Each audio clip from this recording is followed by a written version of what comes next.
Hello বন্ধুরা, তোমরা সবাই কেমন আছো? আমিও খুব ভালো আছি। তো অনেক দিন পর একটি আলাদা ভিডিও দিলাম। আশা করি আপনাদের ভালো লাগবে। একটি গ্রামীণ সিনারি ড্রয়িং খুব সহজেই এঁকে নিতে পারেন। আমি অনেক সহজ পদ্ধতিতে আপনাদের এঁকে দেখাবো। কিভাবে স্টেপ বাই স্টেপ সিনারি আঁকতে হয়, এমনভাবে যদি আপনারা আঁকেন খুব সহজেই পারবেন।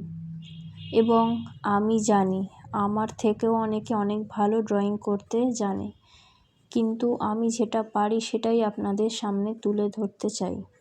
তো আমার আঁকাটি দেখার অনুরোধ রইল সবার।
আশা করি আপনাদের ভালো লাগবে আমার এই আঁকার ভিডিওটি। তো দেখা হচ্ছে নেক্সট ভিডিওয়ে। আর আমার চ্যানেলটিকে সাবস্ক্রাইব করতে ভুলবেন না। ধন্যবাদ।